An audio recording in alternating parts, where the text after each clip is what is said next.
8. SS Urang Madan.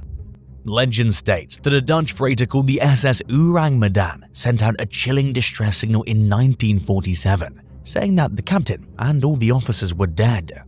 The ship was en route from China to Costa Rica when it sent the message, which was followed by some garbled Morse code that made no sense except for the last 2 words, "I die." An American ship called the Silver Star supposedly picked up the message and found the Urang Madan drifting 50 miles off course in the Central Pacific. Its deck was littered with deceased crew members, and their bodies bore no obvious injuries or other signs of what may have caused the deaths. However, the dead sailors' eyes were wide open, and they had contorted, agonized facial expressions.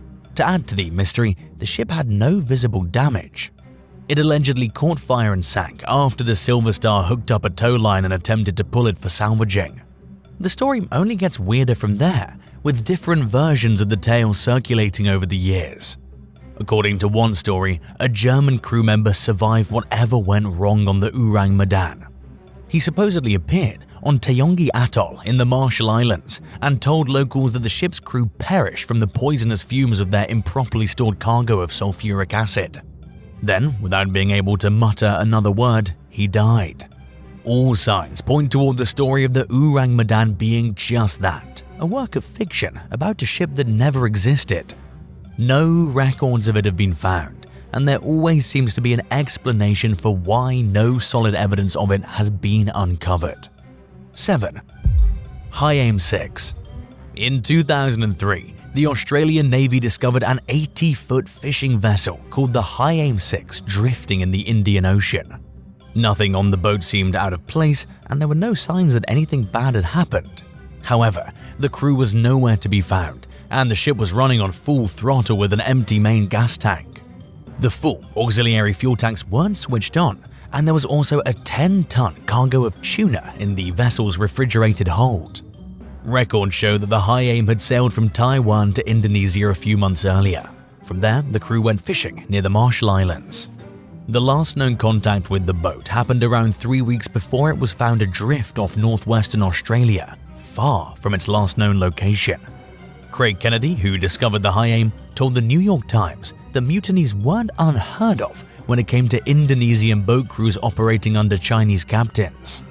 But there were no signs of a struggle on the vessel, and nothing valuable seemed to be missing, which made a mutiny seem unlikely. According to Kennedy, the high-frequency radio was missing, which pointed toward the possibility that the crew fell victim to pirates. But if pirates were responsible, they would have taken the boat and its valuable cargo. The fate of the High Aim's crew remains a mystery to this day. It was officially deemed abandoned and handed over to Australian authorities, who planned to sink it as an artificial reef. But these plans fell through, and the boat was broken apart and hauled to a landfill. 6. Lady Loverbond. According to legend, a ship captain named Simon Reed took his bride Annetta on a cruise after their wedding in 1748, breaking the age-old superstition that it's bad luck to bring a woman aboard a ship. They set out in his 3-masted schooner, the Lady Loverbond, from the coast of Kent, England, and headed for Portugal. But unfortunately, they didn't get very far. Reed's first mate John Rivers had competed with him for Annetta's hand in marriage. He paced back and forth on the vessel, fuming with jealousy, while everyone celebrated the wedding below deck. The story goes that Reed grabbed a club-like device, something called a belaying pin, and approached the crew member at the wheel before bludgeoning him to death. Then Reed took over the wheel and deliberately steered the Lady Loverbond into a dangerous sandbank known as Goodwin Sands, killing everyone on board. But oddly enough, there's no known records of a ship called the Lady Loverbond ever existing, or its alleged sinking ever taking place, suggesting that the whole story is nothing but a myth. However, several sailors claim to witness the vessel firsthand, starting in 1798, 50 years after it supposedly vanished. Surprisingly, 2 different ships also reported seeing the Lady Loverbond that same year. Then in 1848, a fisherman thought he saw the wreckage of the Lady Loverbond at Goodwin Sands. He sent out lifeboats, only to learn that his eyes were apparently playing tricks on him. The reported sightings continued every 50 years until 1998. Nobody spotted the eerie ghost ship that year, and nobody has since then. Researchers believe that the legend of the Lady Loverbond may have been fabricated by a journalist or made up as a spooky Valentine's Day story. But the possibilities that the ship existed and sank haven't been definitively ruled out. 5. Eliza Battle. The side-wheeled paddle steamer known as the Eliza Battle ferried people and cargo along the Tombigbee River between Columbus, Mississippi and Mobile, Alabama for a handful of years during the 1850s. In March 1858, crew members spotted a fire on the boat at around 2 o'clock in the morning while traveling to Mobile with 45 crew, 60 passengers and a cargo of cotton bales.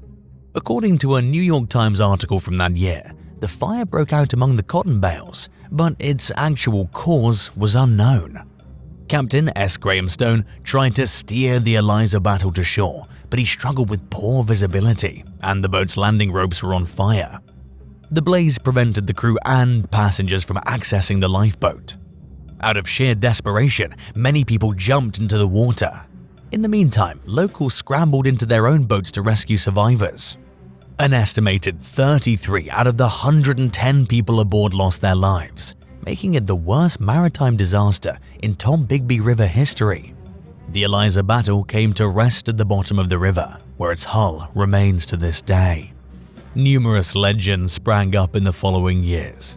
A 1942 Birmingham News article claimed that a man had confessed to setting the boat on fire with a friend, but according to another story, a group of gamblers started the fire as revenge against the captain after he caught them playing illegal games. There have also been numerous reported sightings of the Eliza Battle, including claims of seeing the ghost ship engulfed in flames late at night. People have even reported hearing old-fashioned music in the area where the vessel sank. In her written account of the folklore surrounding the vessel, 13 Alabama Ghosts and Jeffrey, author Catherine Tucker Wyndham wrote that Eliza Battle's appearance is considered a bad omen that symbolizes impending doom. It's most often seen on cold and windy winter nights and is typically engulfed in phantom flames. If you owned a ship, what would you name it? Let us know in the comments below, and don't forget to subscribe. 4. SS Banning Bur. The SS Banning Bur was a 19th century Canadian-built steel-hulled freighter that hauled cargo back and forth throughout the Great Lakes. It disappeared during a rough winter storm in 1902 while carrying a load of grain on Lake Superior, just minutes after it was seen by a passing ship. The crew of the vessel that spotted the Banning Bur reported seeing no signs of distress, and nobody realized anything was wrong until the ship failed to reach its destination on time.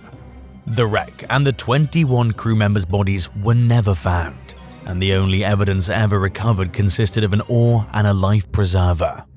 Insurance underwriters concluded that the Banning Bur ran aground on a reef at Caribou Island, but nobody truly knows what happened to it or where it met its end. Within 7 years of the ship's disappearance, it developed a reputation as a ghost ship, earning it the nickname the Flying Dutchman of the Great Lakes. The Banning Bur was most commonly spotted during bad weather. Some of the people who saw apparitions of the vessel believed it helped guide them away from dangerous shoals that they were unaware of. Others were less thankful and were more haunted by the sight of the ghost ship. One of the most famous sightings happened in 1947 when the crew of a freighter called the Walter A. Hitchinson claimed that a visibly outdated ship charged at their vessel during a rough winter storm. The Hitchinson's captain reported narrowly avoiding a collision with the phantom ship, and the crew watched on as the ghastly vessel crashed into some rocks and was destroyed. The most recent Banning Bur sighting was reported in 2016, when a film crew claimed to have seen 3 masts out in the distance while shooting a music video in Michigan. 3. The Jenny. The story of the ghost ship Jenny starts in 1822, when the English schooner left its port at the Isle of Wight for South America. It vanished after leaving its last port of call in the Peruvian seaside city of Callao. Nearly 2 decades later in 1840, the crew of a whaling ship called the Hope spotted the Jenny in the Drake Passage, a stretch of sea between Cape Horn, Chile, and Antarctica's South Shetland Islands. It's infamously known among seafarers as one of the world's most unforgiving and treacherous voyages. The Hope's captain, known only as Captain Brighton, went aboard the Jenny and found its entire crew, as well as the captain, frozen to death. Surprisingly, the Jenny's captain was found frozen stiff at his desk, with his pen still in his hand. Brighton looked at the logbook on the captain's desk and read the last entry, dated to early 1823. It stated that the crew had gone 71 days without food, and that he was the last one alive. Brighton grabbed the logbook and took it with him to give to the Jenny's owner. Some versions of the story claim that the Hope's crew buried the Jenny's deceased captain and crew at sea. Other accounts claim that the frozen bodies were left in place out of respect. The earliest known origins of the legends surrounding the Jenny can be traced to an article in the Austrian newspaper Wiener Zeitung that was published in 1841. From there, the story spread rapidly, although it's no longer commonly told today. Researchers have found no official documentation suggesting that the Jenny actually existed, but they've uncovered extremely similar stories about other alleged ghost ships that are also absent from historical records. The findings suggest that the tales of the Jenny and various other phantom vessels were born out of a common myth that evolved and laid the plot for similar stories over the years. 2. SV Resolven.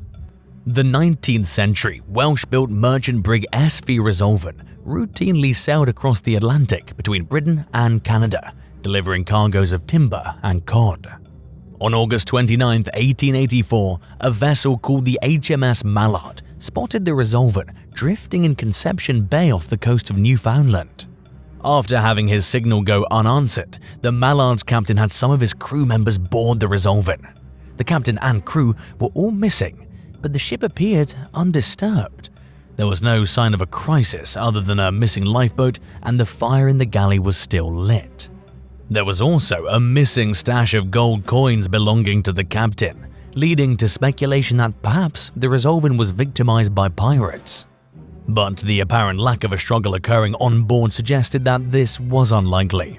The Resolven was refitted and put back into service, but the mystery surrounding its missing captain and crew lingers to this day.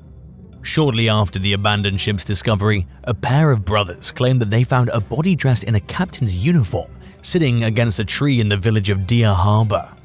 They said they found no identification on the body, but they buried it and never reported the discovery to authorities.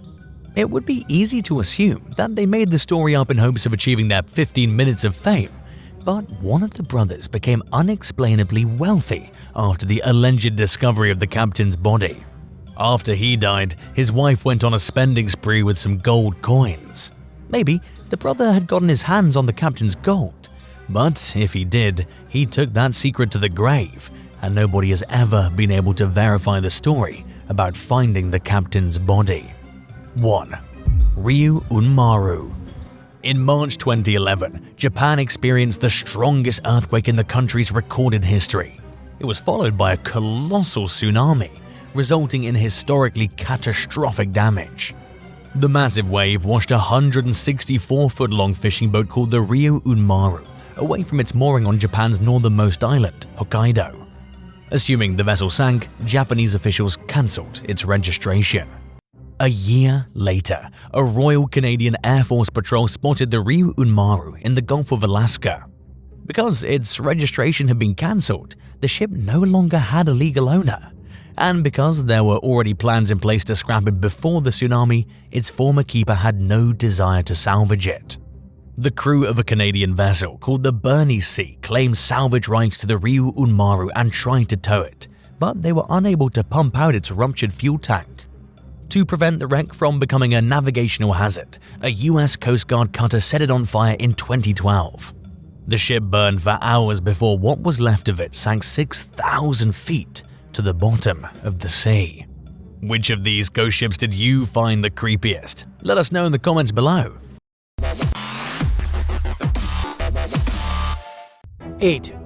The SS Thistlegor locomotives. One of the most famous shipwrecks on the ocean floor is the SS Thistlegor, which sank after getting into combat in World War II. The vessel, which was heading to the North African front to bring supplies to the forces there, is well documented in many movies, books, and TV shows. But not many of them talk about the two locomotives that were on board at the time. There are both Stanier 8F models, which were designed in the 1930s by Sir William Stanier. These 127-ton machines were capable of producing 1,620 horsepower and reaching speeds of 40 miles an hour while carrying heavy cargo. The remarkable thing is that these incredibly heavy steam train engines are a considerable distance from the main wreck. So how did they end up there? The cause of the SS Thistlegorm sinking was a result of a direct hit to its ammunition depot. The force of the blast was so great that it ripped the ship in two. The Stanier locomotives, which are in the hold near the depot, were launched into the air.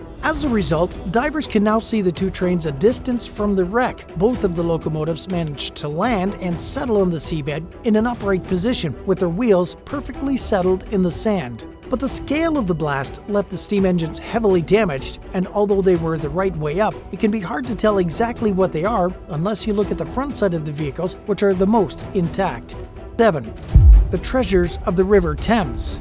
London in the United Kingdom has been a major hub for thousands of years. Running through its center is the River Thames, an iconic natural landmark. But all of the surrounding activity has led to many things falling into the water, whether by accident or intentionally. Over the years, much of it is washed up in the mud at low tide, leading to some fascinating discoveries by historians and mudlarks, people who make it their hobby sifting through the river's dirt to find hidden historical treasure. Many amazing finds have been made, including baby mammoth teeth, Roman coins, Tudor clay pipes, and even centuries-old human remains. Most things are in amazing condition too, despite having been underwater in one of the world's busiest cities for countless years. Bigger or more significant finds often make their way into museums, with many items in the Museum of London, for example, having the words "discovered in the Thames" on their exhibits. This is thanks to the nature of the mud and the silt at the bottom of the river. The Thames mud is anaerobic, which means that it doesn't have much oxygen in it. Since oxygen is a key gas when it comes to decomposition, a lot of organic matter that would have rotted away has been preserved.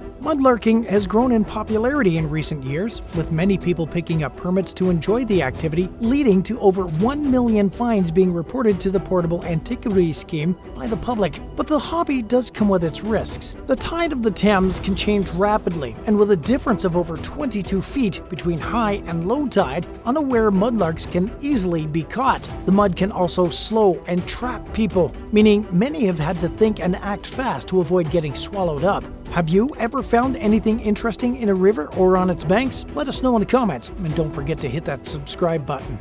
6. Steamboats of Moosehead Lake.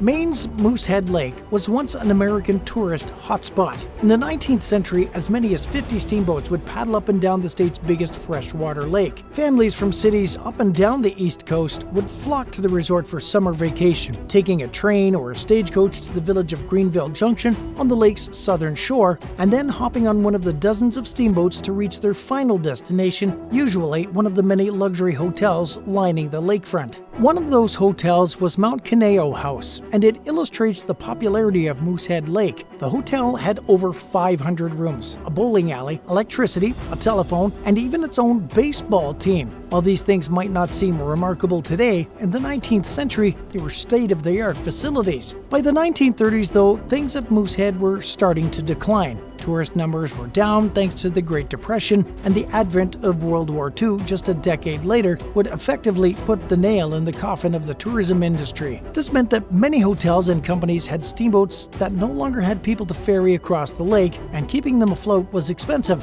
Many chose to either scrap their boats or simply scuttle and purposefully sink them right into the lake. That means that nowadays, Moosehead Lake is a massive steamboat graveyard, with many of them resting on the lake bed. No one truly knows how many there are, but they definitely prove popular with sightseers and divers.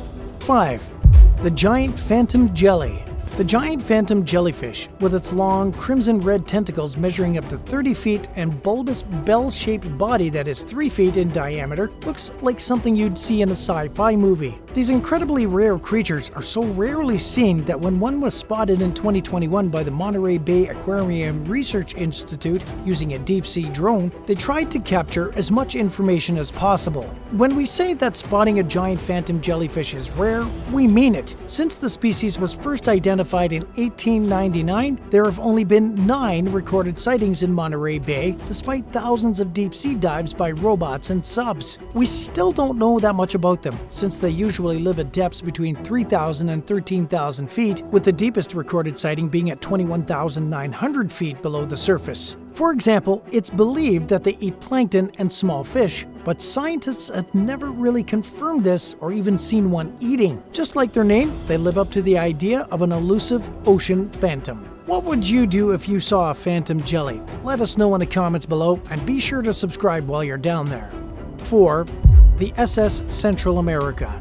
During the California Gold Rush in 1857, the SS Central America was caught in a hurricane on its way out of Panama. The ship was full of passengers and over 21 tons of gold on board. The sinking was so devastating that many experts believe it was a direct contributor to the Panic of 1857, an event that led to a countrywide economic depression. The ship and its valuable cargo remained undiscovered for over a century until 1987, when a scientist from Ohio, Thomas G. Thompson, figured out and identified the location of the wreck, which was about 160 miles off the coast of southern Carolina. Using an underwater drone named Nemo, Thompson recovered over $40 million of the lost gold, but there were disputes over who actually owned the money. In a lawsuit, Thompson ended up keeping the majority of the funds, 92.5% of the total. He neglected to use this money to pay back the investors that helped back his recovery project, though, and he was officially declared a fugitive in 2012. Since then, there is hope that more of the SS Central America gold can be salvaged. The new company tasked with recovering the contents of the SS Central America in 2014 has managed to find more gold coins and some other interesting items, including cotton pants, sealed paper parcels, and a pipe bowl. 3. The Temples of Mahabalapuram. After the devastating tsunami that hit southern Asia in December of 2004, scientists and archaeologists in India made a groundbreaking discovery. On the coast near India's famed oceanfront Mahabalapuram temple in the state of Tamil Nadu, they uncovered stone remnants after the shoreline receded where the tsunami struck. These included 3 pieces, including a large granite lion that were buried in the sand. The discovery led historians to theorize on what exactly they managed to find. They believe that the artifacts and other structures are the ruins of an ancient port that once thrived in the vicinity of the famed 1,200-year-old rock-hewn temple. Hiding under the water for all that time had been an entire city lost in history. The water quickly reclaimed the remains, though. As the tide drew back, the archaeological finds were swallowed up. The discovery also links itself to various myths about the Mahabalapuram temple. It is said that there were once 7 temples at the site, although 6 of them were consumed by the waves. The city that surrounded the temple was said to be so magnificent that the gods grew jealous of what humans had built. As a result, they sent a massive flood to the city, which engulfed it in less than a day. But it is much more likely that Mahabalapuram was submerged not by angry gods, but by a tsunami. Historians believe that in 952 AD, a tidal wave submerged the city and 6 of the 7 temples at the site. Since then, underwater investigations of the area have been conducted to find out more about the 1,000-year-old settlement. 2. A new key to evolution.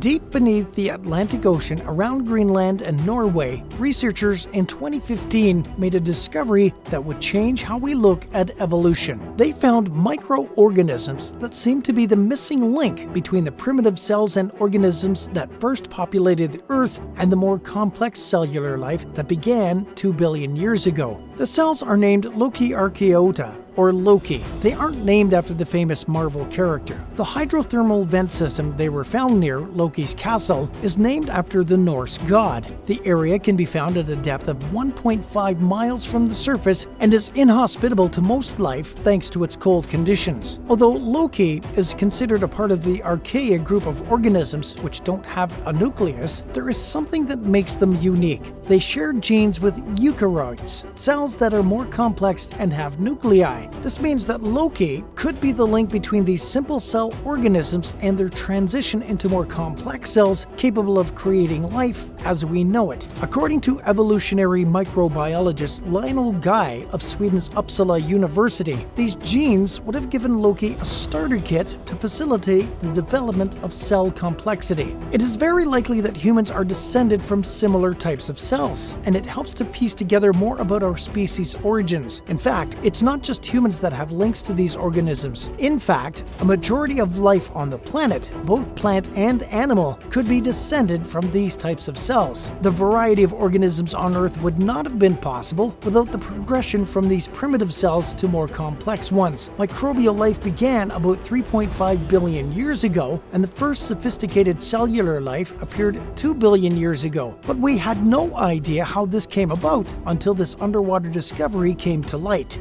1. Ancient shark in the Caribbean. In the summer of 2022, scientists that were researching tiger sharks off the coast of Belize spotted a strange guest among their research population. The creature was moving much slower and sluggishly than the sharks they were catching, and the researchers knew it wasn't a normal tiger shark. They left it alone after taking a few photos to try and find out what it was. Initially, they thought it may have been a six-gill shark, which usually swims in deeper waters. Instead, it was just as fascinating and strange, a Greenland shark. Greenland sharks are commonly found in the cold, northern seas and oceans, so to see one in the balmy waters of the Caribbean was quite the shock. These rare creatures are the longest living vertebrates in the world, easily able to reach over 250 years of age. This is in part thanks to the cold, deep waters that Greenland sharks call home. Living in water that would be inhospitable to most life means that they would have to save as much energy as possible just in order to stay alive. This is one of the reasons they move so slowly compared to other marine life. But researchers are still figuring out all the secrets as to how this species that has been around for over 100 million years is able to survive and even thrive. So how exactly did it end up in the Caribbean? Experts believe the reason is linked to the fact that we still don't know much about the Greenland shark. Some of the waters around Belize are exceptionally deep, and at some points can reach depths of up to 9,500 feet. Descending to this sort of depth would mean a plummet in temperature, making it an ideal home for a Greenland shark. Scientists now wonder whether depth is the key to Greenland shark habitats, and whether this species has in fact been living in deep waters all over the world without us even knowing. Number 8. Gloria Khita. Construction on the three-masted Gloria Khita began on the small island of Bequia in 1938 under a captain named Reginald Mitchell. At 165 feet long, it was the largest ship ever built in St. Vincent and the Grenadines.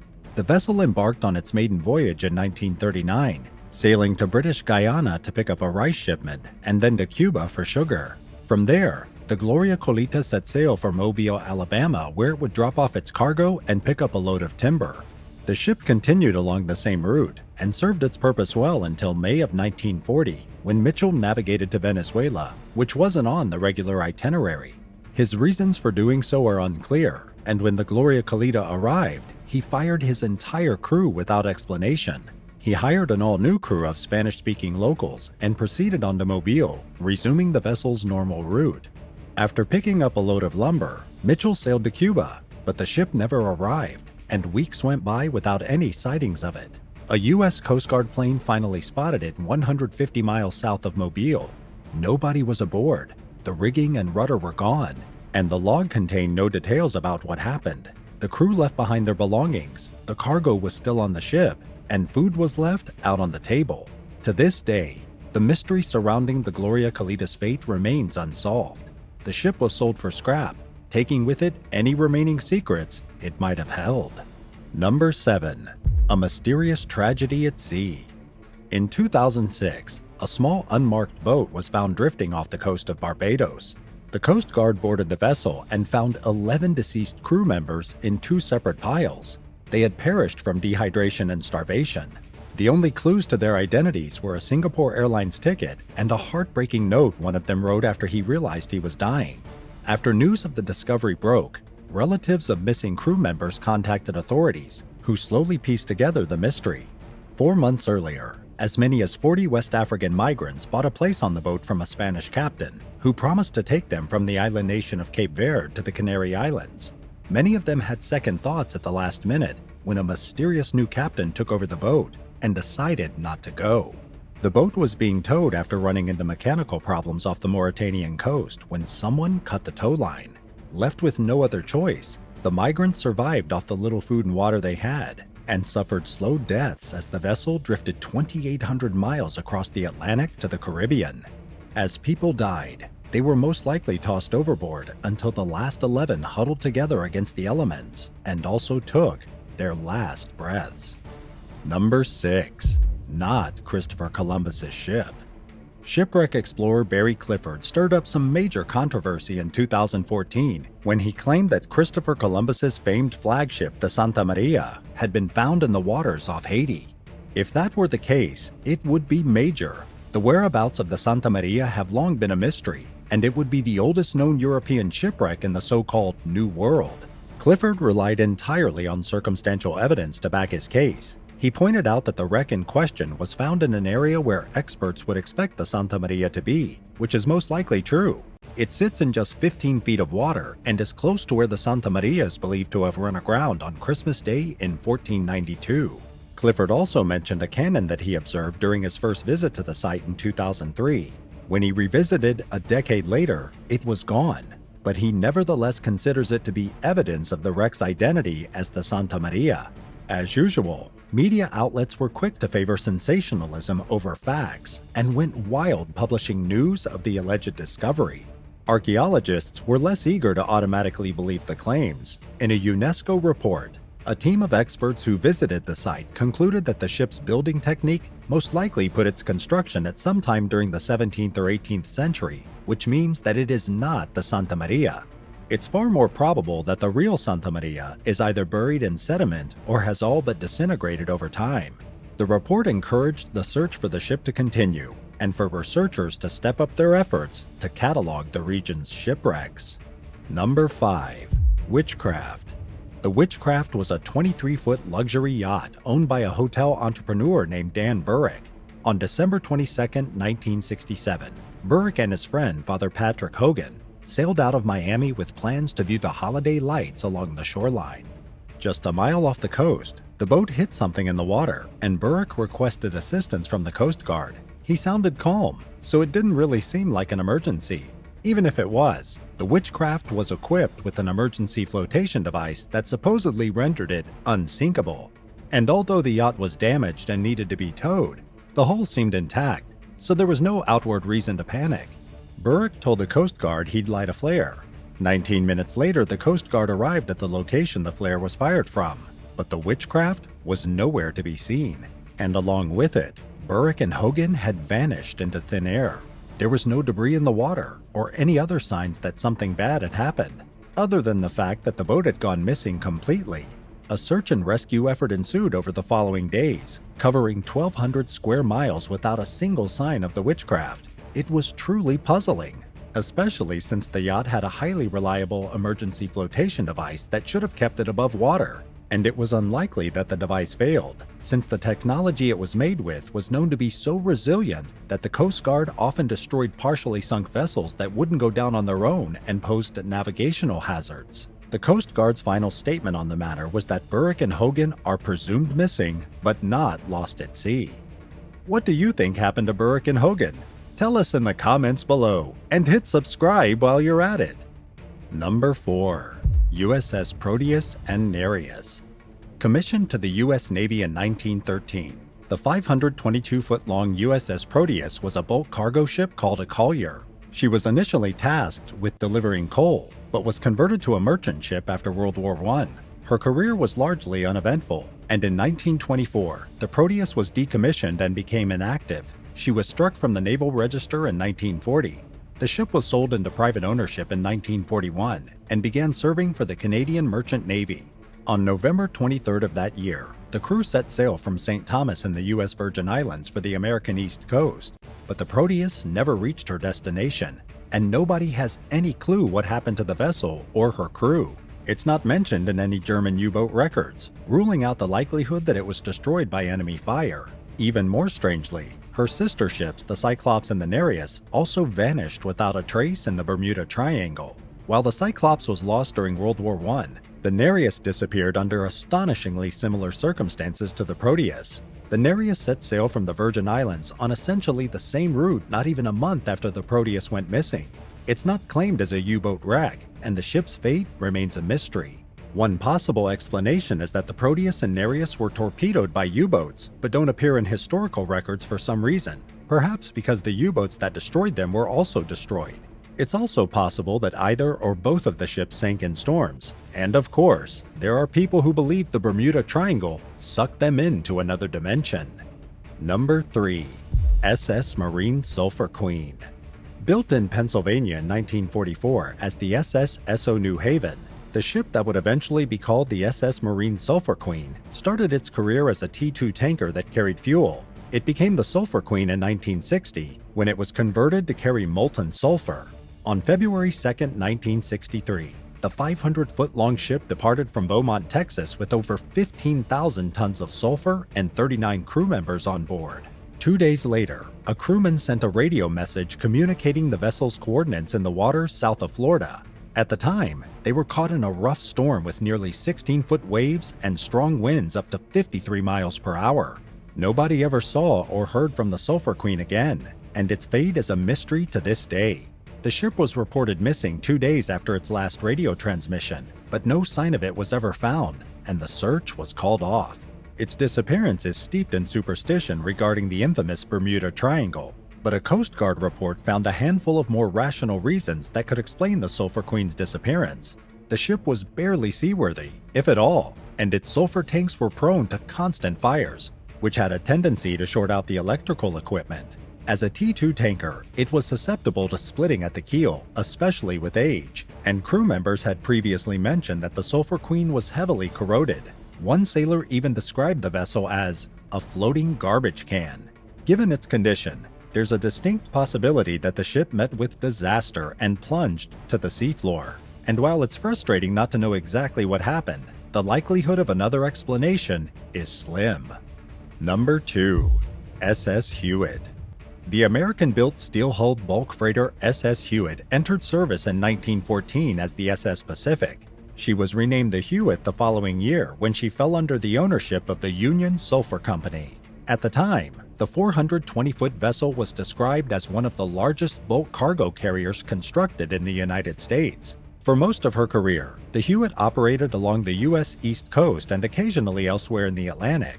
During World War I, she served as a marine merchant vessel and was equipped to fight against U-boats. On January 20, 1921, just months after undergoing an expensive refitting, the ship departed from Port Arthur, Texas for Portland, Maine with a planned stop in Boston. The first 5 days went by uneventfully, with the crew keeping in regular contact with other vessels and reporting nothing out of the ordinary. Around the same time the crew sent their last radio transmission, the Hewitt was spotted for the last time roughly 286 miles north of Jupiter Inlet, Florida. The crew went radio silent from then on, and the ship was never seen again. When the Hewitt failed to arrive in Boston as scheduled, the vessel and her crew were reported missing. A large-scale search ensued, but failed to turn up a single trace of the Hewitt. Some wondered if the ship hit the Carroll A. Deering, another vessel that disappeared around the same time, but the Deering was eventually found, and its damage was inconsistent with the collision. There were also rumors of the Hewitt's crew falling victim to Russian pirates. Authorities denied that this was likely, but a lot of ships mysteriously vanished in 1921, making it hard not to at least wonder if that could be the case. It's also possible that the vessel met a more conventional form of disaster, like bad weather or mechanical problems, and that it simply hasn't been found yet. The crew was presumed dead, and for all official intents and purposes, the matter is considered closed. But many people would still like to know what happened to the Hewitt, and experts unfortunately seem no closer to finding answers now than they were decades ago. Number 1. HMS Atlanta. Launched in 1844 as the HMS Juno, the ship that eventually became the HMS Atlanta was originally a 26-gun British frigate. She became the Atlanta when she was converted into a training ship in 1878.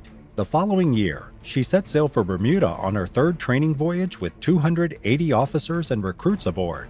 Just 2 days after arriving in Bermuda in January 1880, the Atlanta left for England and was never seen or heard from again. Nobody knows when or where it sank, but there's a good chance it crossed paths with a major storm that blew across the Atlantic around the same time the ship set sail. This possibility started to seem even more likely when a former crew member said that the Atlanta was overweight. The sailor claimed to have personally seen the vessel roll beyond 32 degrees during bad weather in the past. This, coupled with bad weather and a young and inexperienced crew, makes the prospect of a disaster at sea the most plausible explanation. Crew members from a gunboat that passed through the area, the Avon, reported finding a large amount of debris in the water, but the Atlanta's fate remains unconfirmed, and there's a good chance that nobody will ever know for sure what happened to it or where it is. Thanks for watching. Have you ever seen a ghost ship? Tell us in the comments below, and don't forget to subscribe. See you next time. Bye!